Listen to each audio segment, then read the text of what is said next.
পশ্চিম মেদিনীপুরের কলেজ মাঠে আয়োজিত রণসংকল্প সভা থেকে তৃণমূলের সর্বভারতীয় সাধারণ সম্পাদক অভিষেক বন্দ্যোপাধ্যায় দাবি করেছেন যে জেলায় 2 জন বিজেপি বিধায়ক তৃণমূলে যোগ দিতে চেয়েছিলেন। তবে কর্মীদের ভাবাবেগকে গুরুত্ব দিয়ে তিনি তাদের জন্য দলের দরজা বন্ধ রেখেছেন বলে জানিয়েছেন। অভিষেক বন্দ্যোপাধ্যায় সরাসরি খড়গপুর সদরের বিজেপির বিধায়ক হিরণ চট্টোপাধ্যায়ের নাম উল্লেখ করে বলেন যে হিরণ এর আগে তৃণমূল নেতা অজিত মাইতির সঙ্গে তার দপ্তরে গিয়ে দেখা করেছিলেন। এছাড়া ঘাটালের বিজেপি বিধায়ক শীতল কপাটের অতীতের রাজনৈতিক কর্মকাণ্ড ও বাম আমলের সহিংসতার প্রসঙ্গ টেনে এনে অভিষেক তাকে এবং হিরণকে দলে নিতে অস্বীকার করেন। তার মতে সিপিএম আমলের হারমাদরা বর্তমানে বিজেপির জল্লাদ হয়ে উঠেছে এবং তাদের কোনোভাবেই তৃণমূলের সম্পদ হতে দেওয়া যাবে না। একই সঙ্গে নির্বাচন কমিশনের ভোটার তালিকা সংশোধনী প্রক্রিয়া নিয়ে প্রশ্ন তুলে তিনি অভিযোগ করেছেন যে বিজেপি সুপরিকল্পিতভাবে তৃণমূল ভোটারদের নাম বাদ দেবার চেষ্টা করছে এবং এই বিষয়ে দলীয় কর্মীদের সজাগ থাকার নির্দেশ দিয়েছেন। আপনারা জানেন, আমি নাম বলছি না, বিজেপির এখানে কটা এমএলএ রয়েছে? কটা এমএলএ রয়েছে? কটা রয়েছে?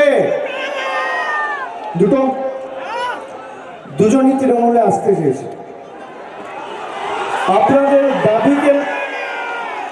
আপনাদের দাবিকে মান্যতা দিয়ে দরজা বন্ধ করে রেখেছে। শীতল কপটের ইতিহাস যারা এখানে উপস্থিত রয়েছে, যাদের বয়স 45-50-এর উপরে, তারা জানে শীতল কপাট কিভাবে সন্ত্রাস করেছে। সিপিএম এর হারমাতরা বিজেপির জল্লাদ হয়েছে। তৃণমূলের সম্পদ জীবনে হবে না। যতদিন আমরা রয়েছি এদের জন্য তৃণমূলের দরজা বন্ধ। না, উনি তো সঠিক কথাই বলেছে। আমরা তো গতবারই উনি নিজেও বলেছেন, আমরা গতবার খুব অল্প মার্জিন ওই সিটটা হেরে যাই। যদি আর 2000 ভোট আমরা পেতাম তাহলে আমরা সিটটা জিতে যেতাম।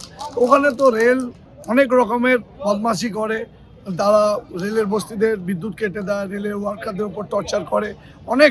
আমি তো মনে করি গতবার যে জিতেছে ওটা বিজেপির জয় ছিল না। বিজেপি অন্যায়ভাবে বিভিন্ন রকম প্রলোভন দেখিয়ে বস্তি থেকে ভয় ভীতি দিয়ে জিতেছিল। সেটা আমাদের দল বুঝেছে যে এই অল্প মার্জিনে যদি আমরা জিতি তো যে হারতে পারি তাহলে আমরা এই সিটটা জিততেও পারি। আর আমরা সত্যি খড়গপুরের একজন তৃণমূল কর্মী হিসাবে খুব খুশি যে অভিষেক বন্দ্যোপাধ্যায় নিজে খড়গপুরের দায়িত্ব নিচ্ছে। দিলীপ ঘোষ বলছে আমাকে সিটটা দেওয়া উচিত, আবার কখন হিরণ বলছে যে আমাকে যদি সিটটা না দেয় আমার সাথে অন্যায় হবে।